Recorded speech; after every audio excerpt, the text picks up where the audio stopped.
turn around and tell him, Davison. It literally is. She's Secretary of State.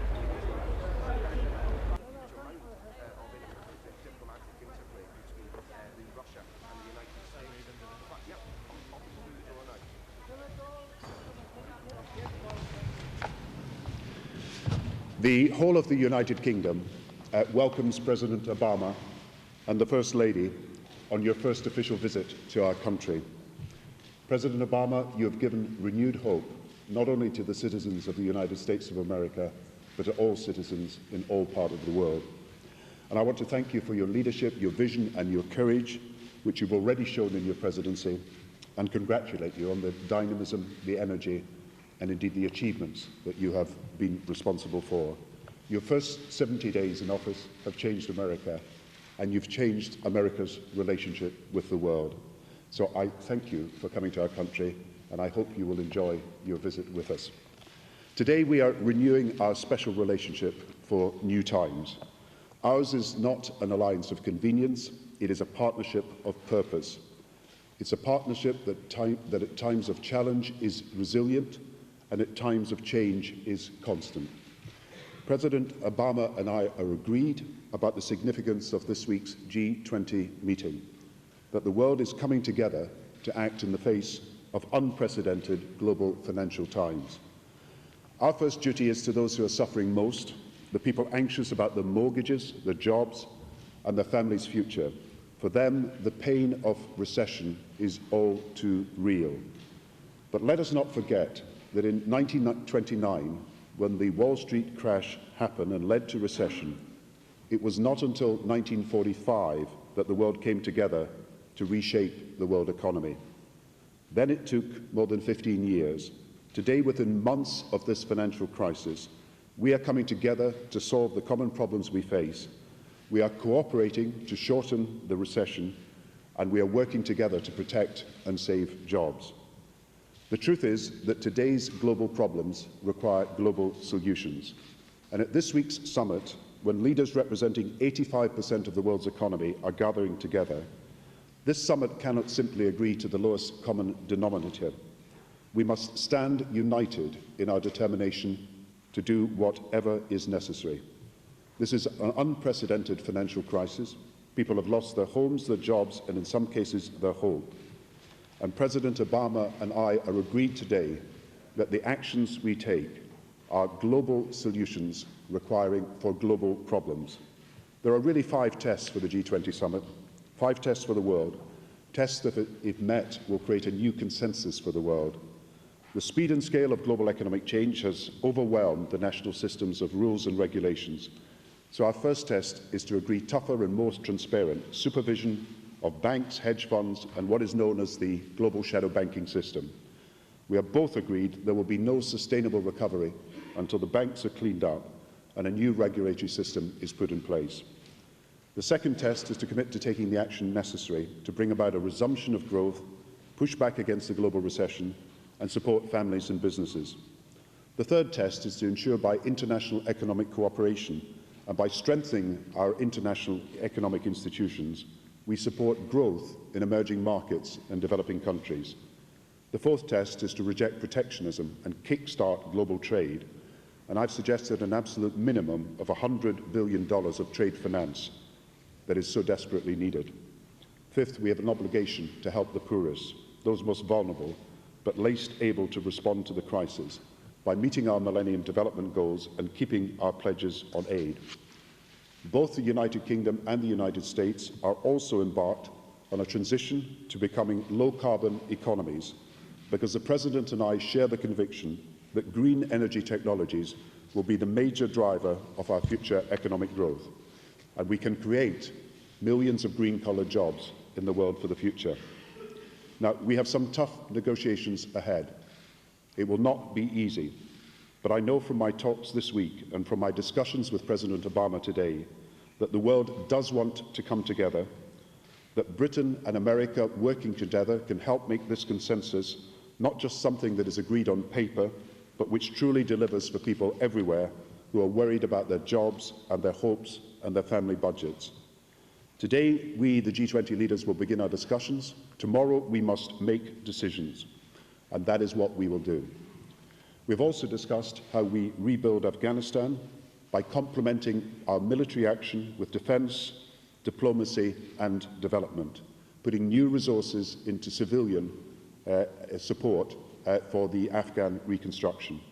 The President and I also discussed our hopes that Iran will make the right choice and take advantage of the international community's willingness to negotiate, and how we will renew our efforts to deliver security and peace for both the Palestinians and Israel. Mr. President, I'm honoured to be working with you so closely. We share a personal friendship. I believe we can continue to work together for the common good. I repeat, the whole of the United Kingdom is delighted and privileged that you're with us today. Thank you. Thank you so much, Gordon. And good morning.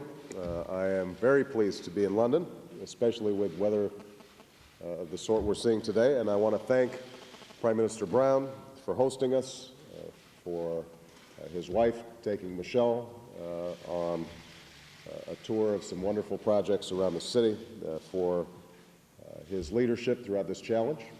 I have to say it's not just Gordon and Sarah that have been very hospitable. I had a chance to see their two sons, and we talked about dinosaurs a little bit in between discussions of Afghanistan and Iran. So we've had a wonderful time, and you're to be congratulated because you have shown extraordinary energy and leadership and initiative in laying the groundwork for this summit. All of us owe Prime Minister Brown an extraordinary debt of gratitude for his preparations in what I believe will be a historic and essential meeting of the G-20 nations. Prime Minister Brown and I had a productive discussion this morning. Both of us greatly value the special relationship between our nations. The United States and the United Kingdom have stood together through thick and thin, through war and peace, through hard times and prosperity. And we've always emerged stronger by standing together.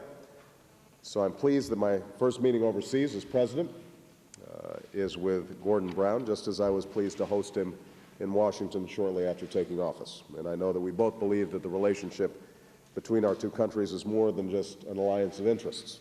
It's a kinship of ideals, and it must be constantly renewed. In our meeting this morning, we covered a complex and wide-ranging agenda. It begins, of course, with the global economy.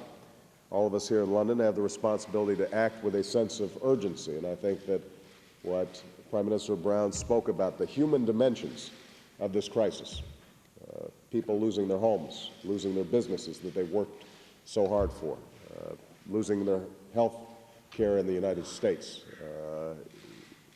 people around the world who were already desperate before the crisis and may find themselves even more desperate afterwards. That's what our agenda has to begin with, and that's where it will end.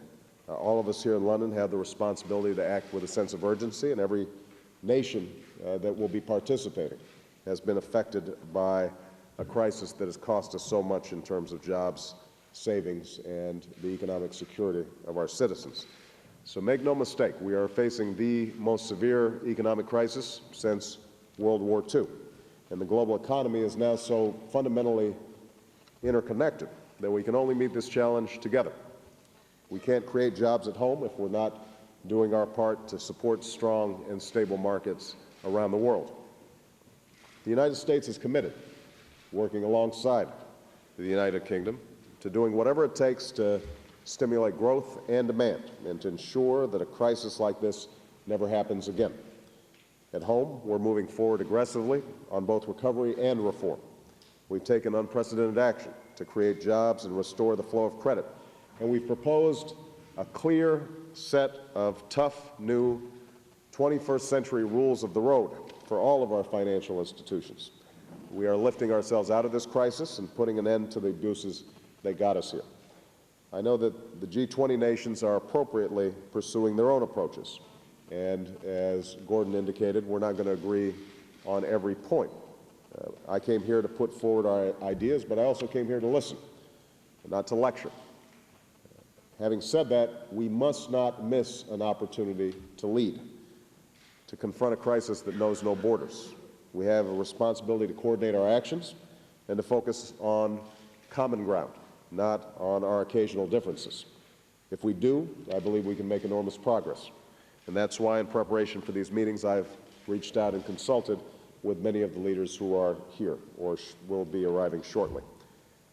History shows us that when nations fail to cooperate, when they turn away from one another, when they turn inward, the price for our people only grows. That's how the Great Depression deepened. That's a mistake that we cannot afford to repeat. So in the days ahead, I believe we will move forward with a sense of common purpose. We have to do what's necessary to restore growth and to pursue the reforms that can stabilize our financial system well into the future. We have to reject protectionism and accelerate our efforts to support emerging markets. And we have to put in place a structure that can sustain our cooperation in the months and years ahead. The Prime Minister and I also covered several other areas of challenge that are fundamental to our common security and prosperity. As he mentioned, we discussed my administration's review of strategy in Afghanistan and Pakistan, a review that benefited greatly from the consultations with our allies. The City of London, like the United States, was attacked by the al-Qaeda terrorists who are still plotting in Pakistan, and we are committed to a focused effort to defeat them. And I want to repeat something that I said during our last visit together. I want to honor the British troops and their families who are serving alongside our own on behalf of our common security. We also discussed the progress that was made yesterday at The Hague, where more than 70 nations gathered to discuss our mutual responsibilities to partner with the Afghan people so that we can deny al-Qaeda a safe haven. And in the days ahead, we'll consult further with our NATO allies about training Afghan security forces, increasing our civilian support, and a regional approach that recognizes the connection between the future of Afghanistan and Pakistan. Just a few other points. The Prime Minister and I share a common commitment to sustain diplomacy on behalf of a secure and lasting peace between Israel and the Palestinians, and Israel and the Arab world. And we're working together to responsibly end the war in Iraq by transitioning to Iraqi responsibility. We're both committed to diplomacy with Iran that offers the Islamic Republic the opportunity of a better future if it abandons its nuclear weapons ambitions. And finally, we discussed two of the other long-term challenges that will define our times, which I will be focused on throughout my trip in Europe: the need for global action to confront climate change and a renewed effort on behalf of nuclear nonproliferation, which I will be discussing later today with President Medvedev. Our immediate task, however, is the critical work of confronting the economic crisis. As I've said, we've passed through an era of profound irresponsibility. Now we cannot afford half measures, and we cannot go back to the kind of risk-taking that leads to bubbles that inevitably bust. So we have a choice. We can shape our future or let events shape it for us. And if we want to succeed, we can't fall back on the stale debates and old divides that won't move us forward. Every single nation who's here has a stake in the other. We won't solve all our problems in the next few days, but we can make real and unprecedented progress. And we have an obligation to keep working at it until the burden on ordinary people is lifted, until we've achieved the kind of steady growth that creates jobs and advances prosperity for people everywhere. That's the responsibility we bear. That must be the legacy of our cooperation, and I am extraordinarily grateful to Gordon for his friendship and his leadership in mobilizing at a time of such a significant moment. Thank you very much. I said to Barack I was going to introduce him to my friends in the British media. Nick.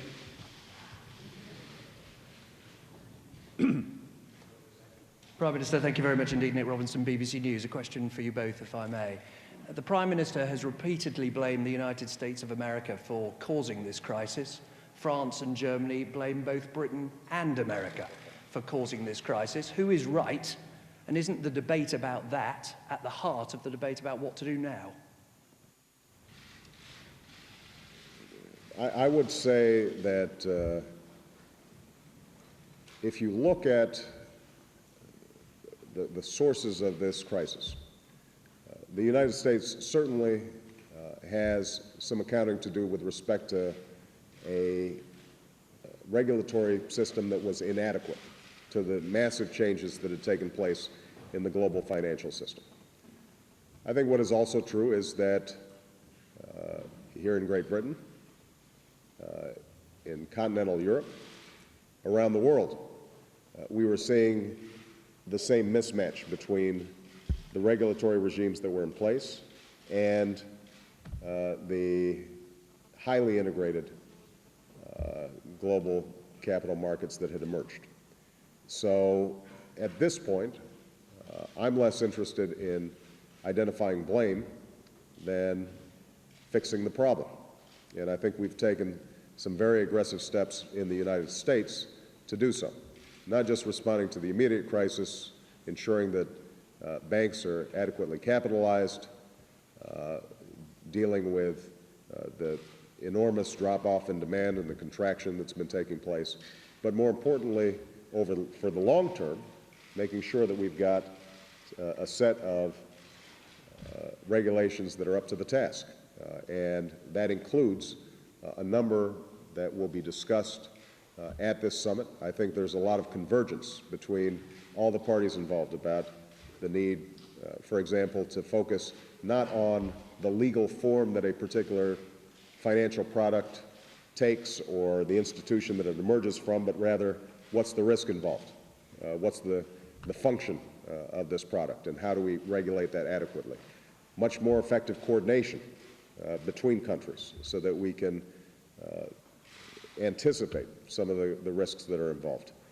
Dealing with the problem of derivatives markets and making sure that we've set up systems that can reduce some of the risk there. So I actually think that there's enormous consensus that has emerged in terms of what we need to do now, and I'm a big believer in looking forward rather than backwards. You know, I was in Brazil last week, and I think President Lula will forgive me for saying this. He said to me, when I was leader of the trades unions, I blamed the government. When I became leader of the opposition, I blamed the government. When I became the government, I blamed Europe and America. And he recognizes, as we do, that this is a global problem. It's a global problem that requires a global solution.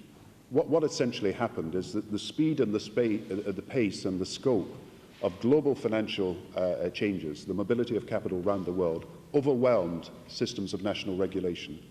And if we don't accept that as the problem that we've got to solve, then we will not solve the problem this week. This is the problem: to build cross-border supervision, to actually deal with the rules globally that can govern the financial supervision of banks and markets, and to root out the bad practices that have partly existed because of the scope by which, because of the speed by which financial markets moved and the scope that they had to cross national boundaries. So we need global solutions to what is a global problem, and I think we will agree a number of measures, as President Obama has said, that will clean up the global financial system. Just one last point I want to make, because it's relevant to this issue of responsibility versus blame. I had a professor when I was in law school who said, some are to blame, but all are responsible. And I think that's the best way for us to approach the problem that we have right now.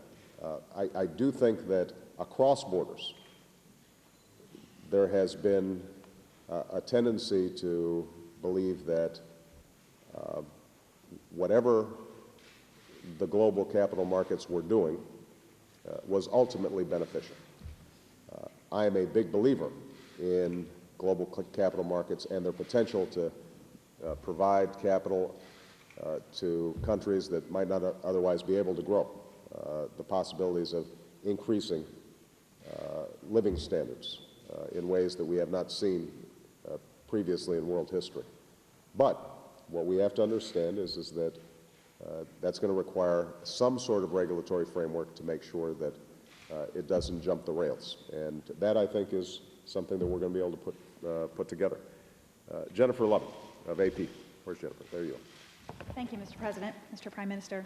Mr. President, you come here with several signs of fairly broad challenges to American economic leadership. There's the resistance to big new stimulus spending. There's talk of a new global currency, talk of even stricter regulations than are on the table now. How do you answer that? And what do you say to talk that there's a decline in the American model and American prominence. And then to the Prime Minister, if I could, French President Sarkozy said he might walk out of the summit if the regulations that are on the table do not get more strict, say on offshore tax havens and on risky financial products. Can you answer that?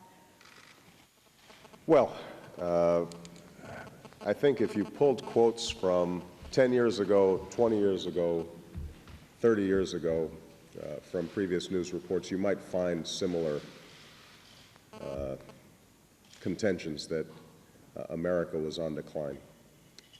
And somehow it hasn't worked out that way, because I think that there is a vibrancy to our economic model, a durability to our political model, and a set of ideals that has sustained us through even the most difficult times.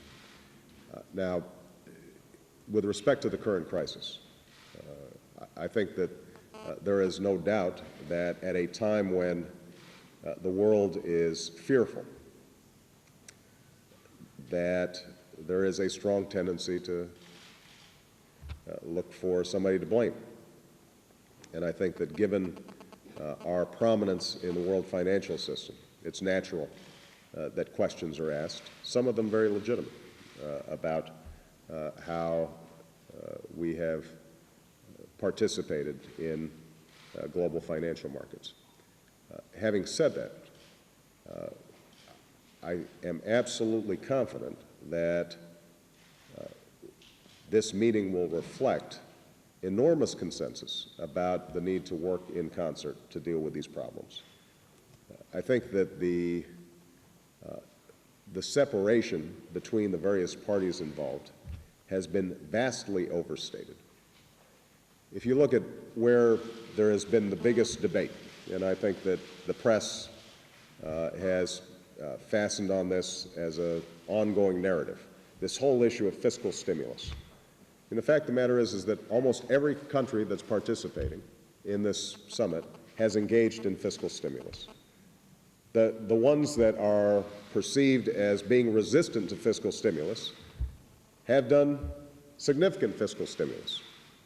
There has not been a dispute about the need for government to act in the face of a rapidly contracting set of markets and very high unemployment. Now, there have been differences in terms of how should that stimulus be shaped. There have been arguments, for example, among some European countries that because they have more of a social safety net, that some of the counter-cyclical measures that we took, for example, unemployment insurance, were less necessary for them to take. But the truth is that that's just arguing at the margins. The core notion that government has to take some steps to deal with a contracting global marketplace and that we should be promoting growth, that's not in dispute. On the regulatory side, this notion that somehow there are those who are pushing for regulation and those who are resisting regulation is belied by the facts. Tim Geithner, who's sitting here today, went before Congress and proposed as aggressive a set of regulatory measures as any that have emerged among G-20 members. That was before we showed up. And in conversations that Gordon and I had with our teams, I think there is great symmetry in our belief that even as we deal with the current crisis, we've got to make sure that we're preventing future crises like this from happening again. On the topic of emerging markets and making sure that they have the finances that they need to weather the storm. Poor countries are getting help and they're not being lost in the shuffle. There is complete concurrence. So, I know that, when you've got a bunch of heads of state talking, it's not visually that interesting. And the communiques are written in sort of dry language. And so there's a great desire to inject some conflict and some drama into the occasion. But the truth of the matter is that I think there has been an extraordinary convergence, and I'm absolutely confident that the United States, as a peer of these other countries, will help to lead us through this very difficult time. Let me also add that I'm confident that President Sarkozy will not only be here for the first course of our dinner, but will still be sitting as we complete our dinner this evening. And I think, as President Obama has said, look, never before has the world come together in this way to deal with an economic crisis. Any of the crises that we've seen since the Second World War, you have not had this level of international cooperation. And never before has the world come together with so many countries represented from so many different continents to address this crisis. So we have China, we have India, we have Argentina, Brazil, we have South Africa, we have Russia, as well as Europe and America and Japan. And we are within a few hours, I think, of agreeing a global plan for economic recovery and reform. And I think the significance of this is that we're looking at every aspect.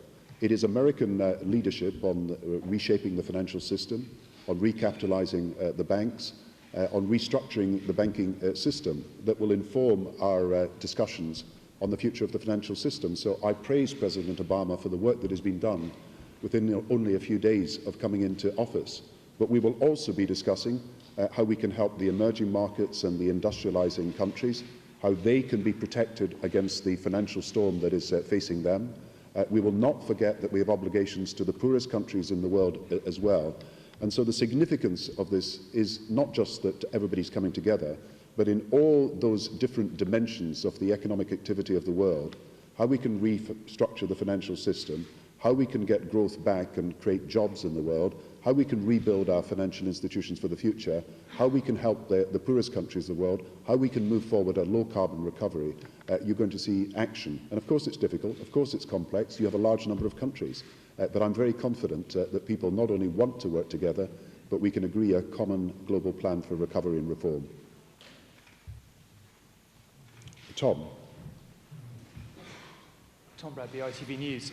Mr. President, I hear what you say, but you've committed a vast sum of your country's money to a huge fiscal stimulus, and we had the clear impression that you wanted other countries to come in behind you a bit more strongly. It appears that we've been told by the Governor of the Bank of England we can't do more for the moment, and the French and the Germans won't. Are you disappointed by that, and are you actually still calling on other countries to go further? Well, as I said before, I think that there is broad recognition that in the midst of the worst crisis we've seen since the 30s, that governments are going to have to act.